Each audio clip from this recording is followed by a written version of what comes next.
Salvete omnes. This is Gai Iuli Caesaris Commentarii de Bello Gallico Liber Primus, chapter 10. So we begin with Caesari renuntiatur Helvetiis esse in animo per agrum sequanorum et aeduorum, iter in santonum fines facere, qui non longe a tolosatium finibus absunt, quae civitas est in provincia. So, Caesari, we start with the man himself. So, your favorite dictator in general. We have Caesari, dative. He's going to be the first word in this chapter because, hey, it's his commentary. So, dative, he is in reference to something, indirect object probably of some sort of main verb, or we'll see. Renuntiator, so renuntiator, from renuntio, renuntiare, renuntiavi, renuntiatus, to announce back, or again, or report back. It is third person singular, passive, present, you could say historical present. So something is being reported to Caesar. That explains the dative here, indirect object. So to Caesar, it is reported. That, then we are kicked into an indirect statement. The indirect statement that follows, it's like one big noun clause, one huge long noun that is the subject of this verb. This is the thing that is then reported to Caesar. This big long clause, which acts like one huge noun. That Helvetis esse in animo. So here's our verb. It's an infinitive following the rules of indirect statement. So esse, this is a present infinitive. That means that it is happening contemporaneously with the main verb. So as the thing is being reported to Caesar, the thing is currently happening contemporaneously right now. There's a sense of urgency here that Caesar, it's being reported to you that this thing is happening right now. What thing? That Helvetis in animo. So this is going to be a dative, and it's like a dative of possession, possessing the animo. So in animo Helvetis, that there was in the mind to the Helvetians. We could say that there was in the mind of the Helvetians, or the Helvetians had in mind. Helvetis is a dative of possession, dative plural. That the Helvetians had in mind, there was in the mind to the Helvetians. What are they going to do? What was in their mind? This kicks us into another indirect statement, another noun clause of what they had in mind. They had in mind that per agrum, per plus the accusative, through the territory, the agrum, the farmlands, the fields, sequanorum, of the sequani.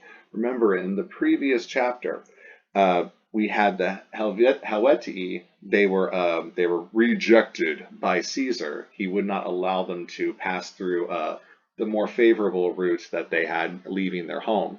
So they had to turn to the only other route that they had, and it's a rather dangerous one, going through the territory of the Sequani.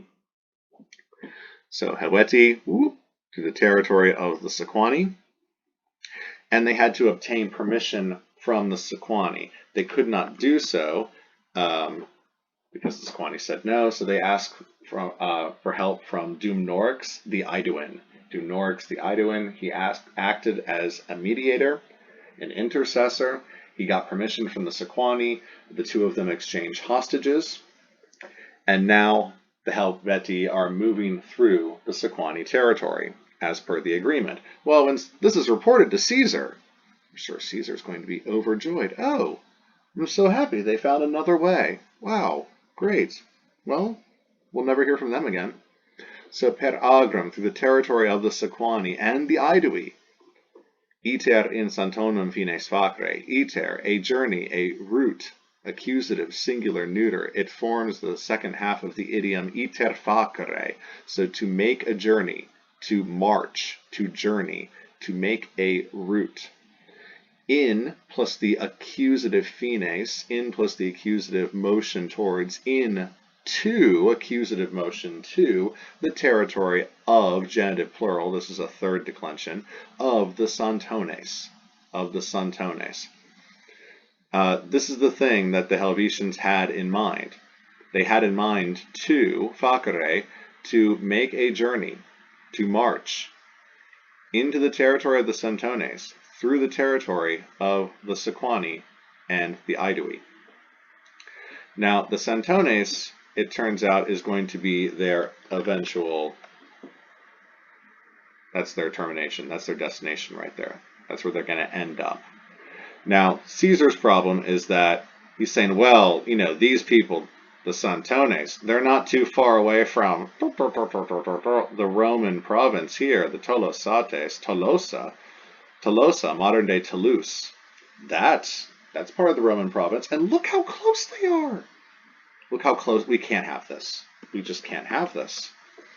So we have that the Helvetians had in mind to make a journey, to pass through the territory of the Santones, through the territory of the Sequani and the Aedui.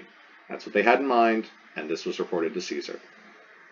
So altogether, it is reported to Caesar that the Helvetians had in mind to pass through the territory of the Sequani and the Aedui into the territory of the Santones. Qui, this is a relative pronoun introducing a relative clause, must agree with its antecedent, fines, in gender and number, not necessarily in case.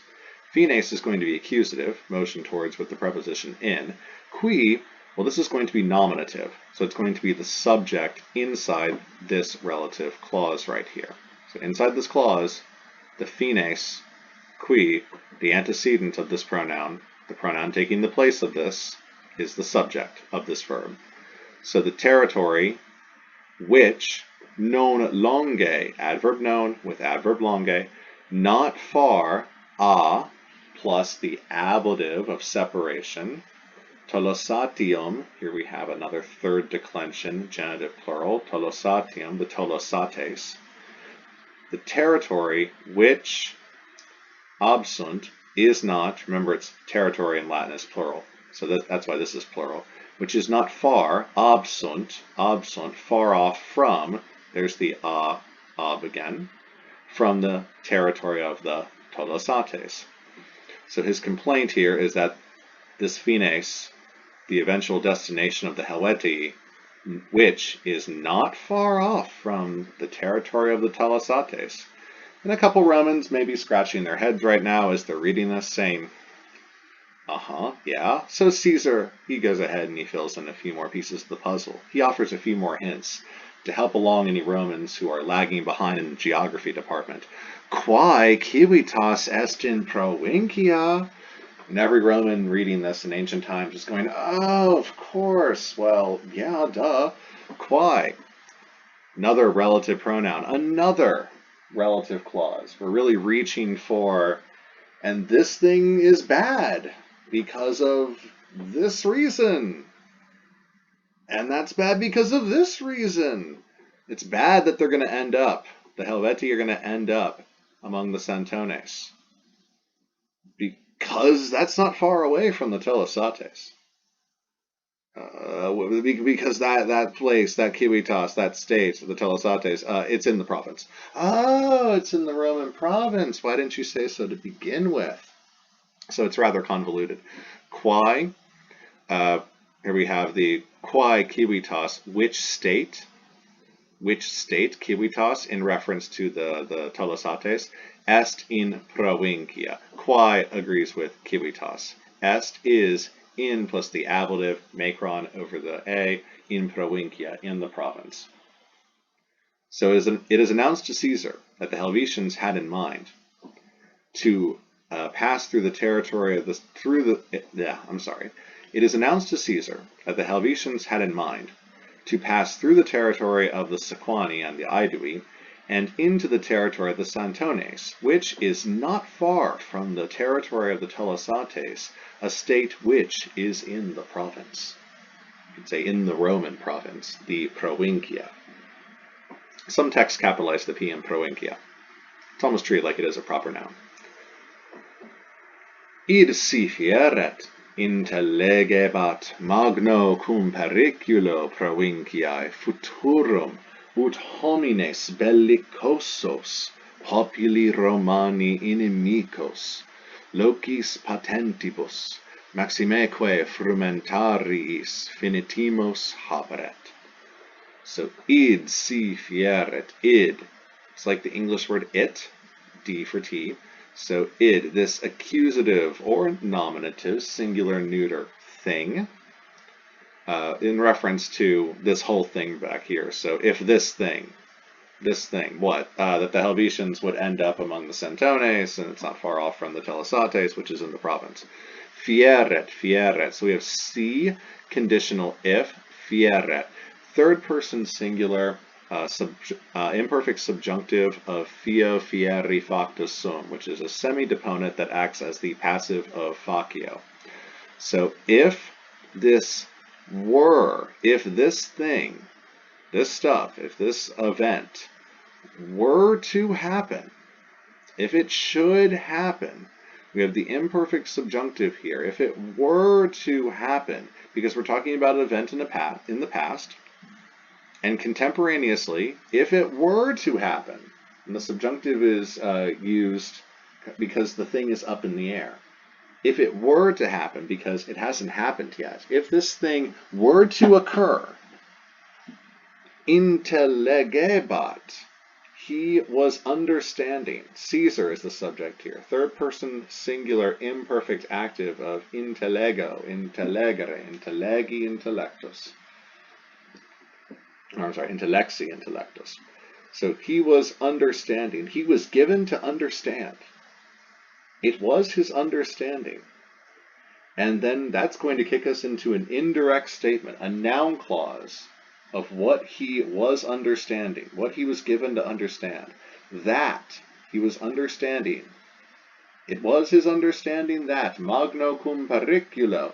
This is, check out the word order, adjective, preposition cum, noun in the ablative. So we have ablative of manner, ablative of Wayne Manor. So magno cum periculo. We have with great danger. With great danger, ablative of manner, meaning it would be quite dangerous. It would be with great danger. Provinciae, provinciae. Well, that could be genitive singular, that could be dative singular, or nominative plural. And we are referring to the singular Roman province. Let's cross off the nominative. It's either genitive or dative. Let's go on. Futurum. Futurum from sum esse fui futurus. So we have futurum. There's an implied esse here because remember, we are deep into an indirect statement. So we have an infinitive verb. It's a future infinitive. So to be in the future, that there will be something. Meaning it will be magno cum periculo, with great danger. Dative for the province. It would be, futurum, it would be, with great danger for the province. Notice that Latin has no way to indicate a subjunctive in indirect statement. So you're going to have to imply that in English. This is a future indicative, that it will be, and that's actually what Caesar may be going for here. So if this thing were to happen, were to occur, he was given to understand that it would be, or it will be, with great danger for the province. You can go ahead and translate this in English as, it would be very dangerous for the province, or it would be quite dangerous or perilous for the province. That's what he was understanding, this noun clause. Ut, with the result that, and this is a substantive result clause. It's kicking us into with the result that. He was given to understand that it would be with great danger for the province, with the result that. The result of this thing happening, if this were to happen, the result would be that homines bellicosos. So either nominative, oh wait, it's accusative, so probably going to be accusative, plural, masculine.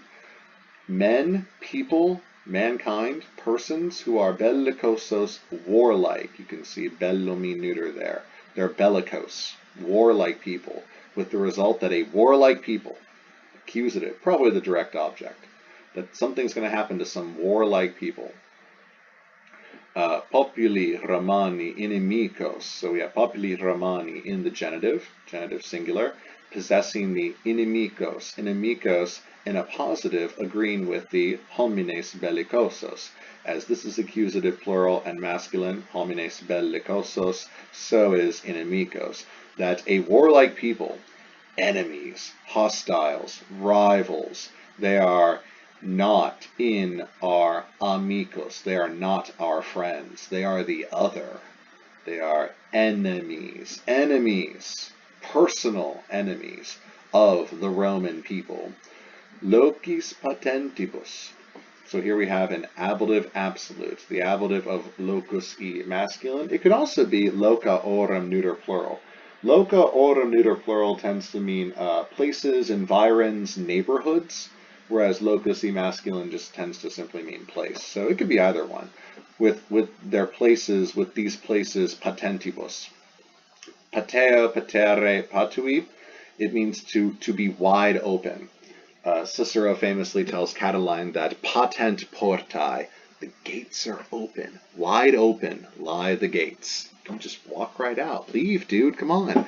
Don't let the door hit you on the way out. So something that's wide open, just lying there.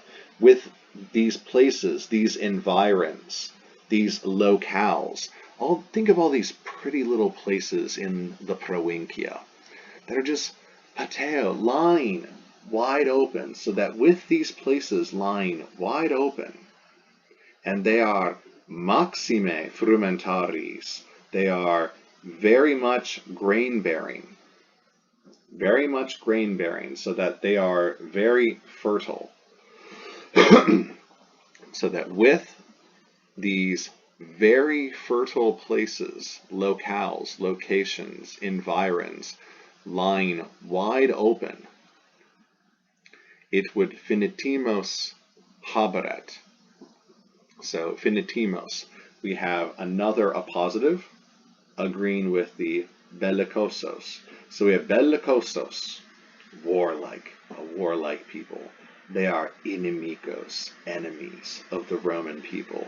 And then they would become finitimos. Finitimos, meaning neighbors to some very wide open places. Sorry, I previously said this is an ablative absolute. I'm going to remodify my translation. I'm going to just go ahead and say dative. So neighbors to very fertile places.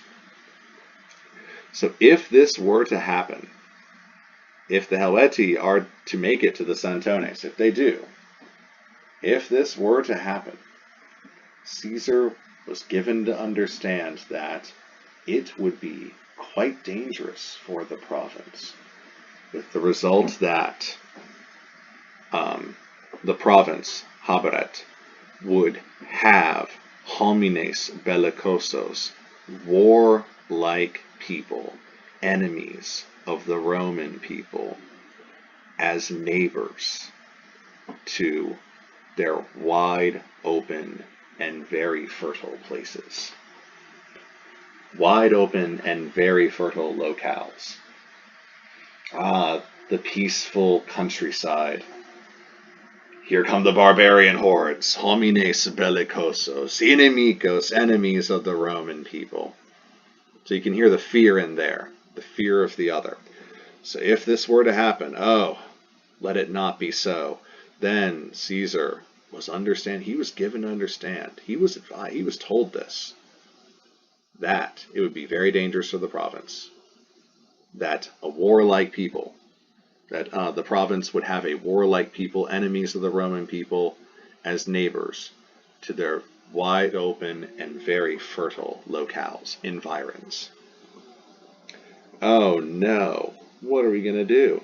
Ob eas causas, so on account of these things, e munitioni quam fecerat, titum labienum legatum praeficit.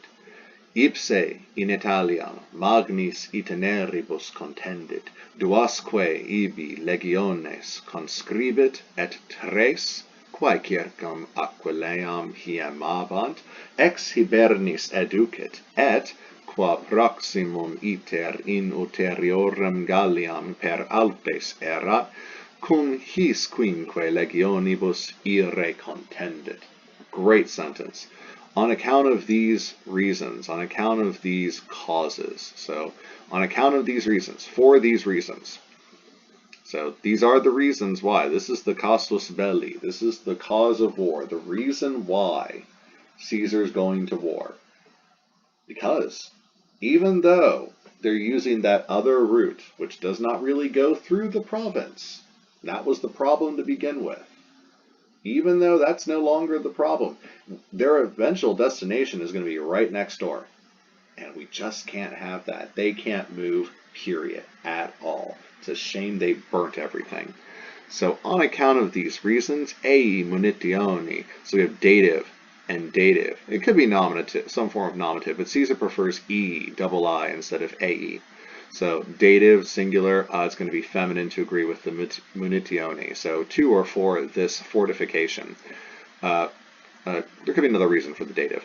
Quam, here we have a relative pronoun beginning a relative clause. So the antecedent is going to be munitioni. They must agree in gender and number, singular and feminine, but not necessarily in case. This is dative, this is accusative. That means that this is the direct object, quam, referring to the fortification inside the clause. So quam, which, the fortification, which, fecerat, which he had made. Who had made? Well, Caesar had made that, all by himself, with his own 2 hands.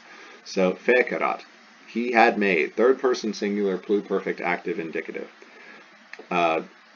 He's referring to the wall, the opus, the munitio, the murum, the 19-mile murum that he made. That wasn't really 19 miles. Titum Labienum, T stands for Titus, so Titus Labienus. This is T-Lab, Caesar's competent right-hand man, his highly competent henchman. So we will be seeing a lot of him in the commentaries. Titus Labienus. Legatum, his rank, in a positive, he is a lieutenant. Praeficit. So praeficit, prefix to facio, becomes praeficio. That means that Caesar praeficit, he's still the subject. He's the subject of fecerat, he's also the subject of this verb, Caesar. Praeficit, third person singular, historical present, active indicative. So praeficit, he makes in charge. Prae here means in front or foremost, like a praetor, like the prefix in English pre. Here it means we get prefect, the person who was made in charge, who was put first. So Caesar puts the accusative Titus Labienus, the lieutenant, in charge of this takes a dative. Praeficit takes an accusative direct object, and then a dative of what the accusative has been put in charge of. So that explains ei munitioni. For these reasons, he praeficit, he puts Titus Labienus, lieutenant, in charge of that work. Which work? The one which, quam, fecerat, he had made. With his own 2 hands. Semicolon. Picking up here. Ipse, in Italiam, so Caesar, ipse, he himself, the intensive emphatic pronoun, he himself, nominative singular masculine, subject, Caesar himself, he's doing stuff. In plus the accusative, motion towards, in, to, Italy, magnis itineribus, magnusa omen, iter itineris nuder, so ablative of means, by means of great marches. I would say forced marches. By forced marches, meaning that he kept going. He went very fast, he marched through the night. By great routes, by great marches, by great journeys. Contended, he hastened. Remember that constant thing about Caesar is his speed, how quickly he moves from place to place. So he himself, he hastens into Italy by forced marches. And, remember, the que is translated before the word to which it is attached. It is an enclitic. It leans upon the word. Duos. So duos is accusative, plural feminine, agreeing with legiones, and ibi, nestled snugly between them. That's an adverb just pointing out there, in that place. And duos legiones, 2 legions in that place, meaning in Italy, conscribit, he levies. Conscriptions are levied. Conscriptions are troops that are called to battle. They are levied. That's what levy means. They are scribo, written down, really written down. They are consigned to battle, so to speak, to war. So conscriptions are conscribo, conscribere, conscripsi, conscriptus. Conscriptions, they are levied. So he levies 2 legions in that place, meaning in Italy, et tres, and 3, quae, the antecedent is tres, more accurately tres, an adjective agrees with legiones. There's an implied tres legiones here, no reason to repeat it. I mean, we know we're talking about legions. And 3 which around Aquileia were wintering. In English, we wouldn't even say legions again. So this is a relative clause, quae circum Aquileiam hiemabant, quae antecedent legiones. So this is going to be accusative, plural feminine.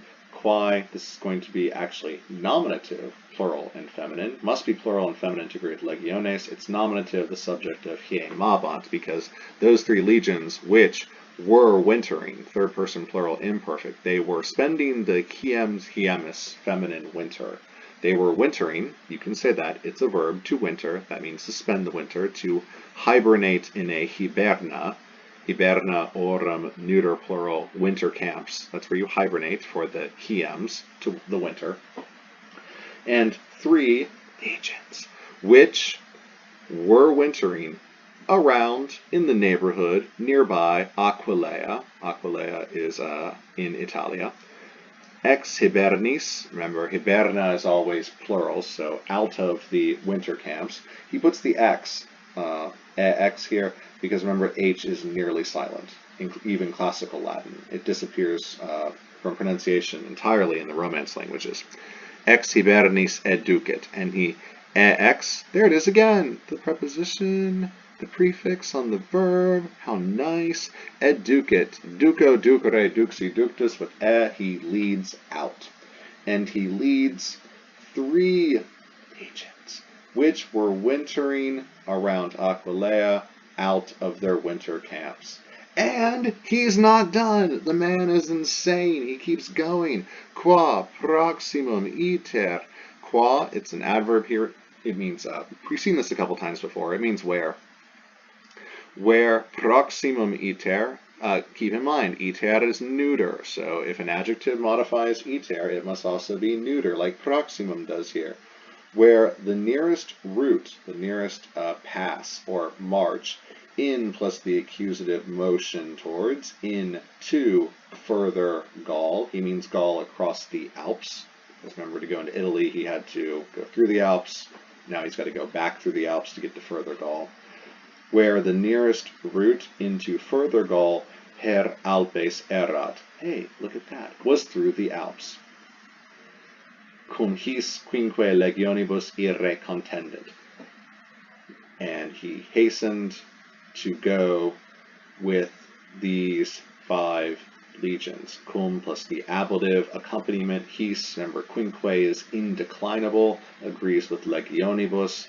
It's ablative as well. Legionibus, ablative plural feminine, ablative accompaniment. He hastened to go with these legions. It's also probably historical present, as is this. So all of this, in this entirety of this sentence, he just goes from place to place to place, levies men, picks up legions, returns with 5, leaves with none, comes back with 5. What a dude. On account of these reasons, he puts Titus Labienus, rank lieutenant, in charge of that fortification which he had made. Semicolon. You can add a meanwhile here. While he himself, while Caesar himself, hastens into Italy by forced marches and levies 2 legions there, and leads 3 which were wintering around Aquileia out of their winter camps. And he hastens to go with these 5 legions by means of the fastest route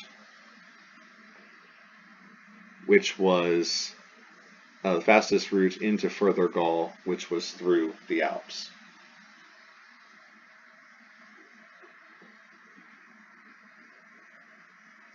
Ibi Ceutrones et Graeocelli et Caturiges loci superioribus occupatis itinere exercitum prohibere conantur. Ha ha! Fools. Ibi, once again, we had it right here. Here we have it again. There, in that place, meaning in the Alps, in Alpibus. Ibi, there in that place, the Ceutrones, nominative, plural, I think it's probably masculine, it's a tribe, et Graeocelli, nominative, plural, masculine, et Caturiges, nominative, plural, masculine, loci superioribus, so ablative, locis superioribus, with the higher ground, occupatis, ablative, plural masculine, agreeing with locis, perfect passive participle of occupo, occupare, occupavi, occupatus. It's the fourth principal part. Just got ablative endings because it acts like an adjective, usa, agrees with locis. With the higher ground, I have the high ground, Anakin. With the high ground having been seized, after taking the high ground, itinere, from the route, from the march, exercitum, accusative, direct object, so the catrones, the subject, after they took the high ground, they did something to the army from the route or on the route. Prohibere, no, there we go. That's a present active infinitive. To keep away or to hinder or to stop, prohibit, an accusative direct object from an ablative of separation. Conantor, main verb, they try. They just try. They don't succeed. They only tried. So in that place, in the Alps, the Ceutrones, the Graeocelli, and the Caturiges, after taking the high ground, try to stop the army in its march. They try to keep the army from marching, from its route, from its pass, from marching. Com pluribus his proelis pulsis, ab ocello, quod est oppidum citeriores provinciae extremum, in fines vocantiorum ulteriores provinciae, die septimo pervenet. He just all over the place, because he's fast. He's everywhere. It's like smoke. He's a shadow. Can't stop Caesar. He's everywhere at once. Com pluribus his proeliis pulsis. So, com plures, we have several, many, lots. His proeliis, so we have ablative, dative, or ablative plural, of hic, haec, hoc, proelium, proeli, neuter, battle. In several of these battles, it's probably going to be ablative. Oh, look, pulses. A string of ablatives all in a row where we have an ablative noun with some modifying adjectives and a demonstrative adjective here, along with pulses, a perfect passive participle. What could that be? An ablative absolute. With these, pulses, beaten, routed in several battles. After routing these in several battles, meaning the Ceutrones, the Graeocelli, and the Caturiges. Remember, they only tried to stop Caesar and his army. Doesn't mean they succeeded. So after routing these in several battles, ab ocello, so he, quod est oppidum citeriores provinciae extremum, from ocello, meaning around ocello. He went from ocello. I'll show you in a map in a second. Ocellum. Quod est oppidum, which is a oppidum, a town. Citeriores, genitive, provinciae, genitive of, that is the province on the nearer side. So on the nearer side of the Alps, and it's the extremum oppidum. From ocello, which is the furthest town of the nearer province, meaning province on this side of the Alps. In fines vocantiorum ulteriores provinciae, die septimo pervenet, and in plus the accusative into the territory, vocantiorum of the vocanti, genitive plural, ulterioris provinciae, this is in opposition to citeriores provinciae, die septimo, on the seventh day, ablative of time, when, pervenit, he arrives. So he, after routing these in several battles near Ocello, which is the last or furthest town of the nearer province on the Italy side of the Alps, he arrived at the territory of the Vocanti in the further province, meaning the province across the Alps, on the seventh day, meaning that he completed his Alpine crossing in 7 days.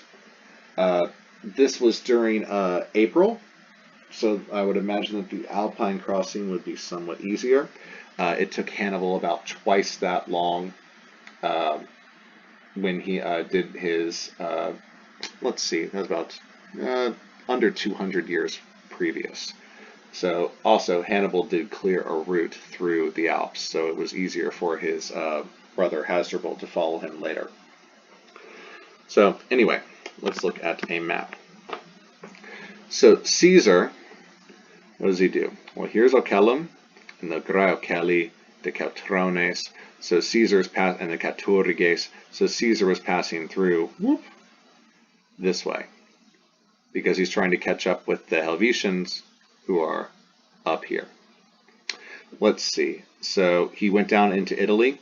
So Caesar went into Italy down here after he left T-Lab in charge of the wall stuff around here. Because remember, he cut down the bridge at Geneva, then he built the wall stuff here. He leaves T-Lab in charge of the wall stuff here. While he goes into Italy, that means crossing the Alps once, going down to Italy, grabbing 5 legions. Aquileia is somewhere around here. And then he moves back there, does his Alpine crossing, 7 days. Arrives there on the 7th day. Now, I'm not entirely sure he did all of that, the entirety of that thing, like T-Lab, stay here, guard the fortification. And then the time where he came into the territory of the Vocanti, I don't know if that entirety, all that, was 7 days, or if it's just the Alpine crossing was 7 days. If all of this occurred within 7 days, that's pretty incredible. Because remember, they do not have modern day technology and conveniences like we do, or conveyances. Anyway, let's finish up. Inde in allabrogum fines. So inde means thence, meaning from there. He then goes into, in plus the accusative fines, motion towards, and allabrogum is a third declension genitive plural. Thence, from there, he into the territory of the Allobroges, ab Allobrogibus insegusiavus exercitum ducit. Ab Allobrogibus, from the ablative separation Allobroges, from the Allobroges, in plus the accusative motion towards Segusiavi, into the territory of the Segusiavi, and exercitum ducit. Exercitum, accusative singular masculine direct object of the third person singular present active indicative ducit, of duco, ducere, duxi, ductus. So thence he leads his exercitum, his army, into the territory of the Allobroges, and from the Allobroges into the Segusiavi. Notice the lack of a conjunction, a connector. So you could call this asyndotonic, which is the opposite of polysyndeton. Polysyndeton, lots of ets and connectives and conjunctions linking things together. Here this is asyndotonic, lack of conjunctions. There's no et. He sunt extra provinciam trans Rhodanum primi. He sunt, he refers to these, I would imagine the Segusiavi, the most immediate thing previously said. So he, nominative plural masculine, these, sunt are, third person plural, present active indicative, these are extra, Extra means outside, takes the accusative case. Provinciam is accusative of Provincia I, feminine province. These are outside the province trans Rhodanum. Trans takes the accusative across the Rhodanum, accusative of Rhodanus e masculine, across the Rhone. Primi, and primi is in the emphatic place. Primi, nominative plural masculine, agrees with he. These are primi, the first peoples, extra provinciam, outside the province across the Rhone. So these, the Segusiavi, are the first people outside the province across the Rhone. All right, map. So the Segusiavi, right here, the first people outside the province across the Rhone.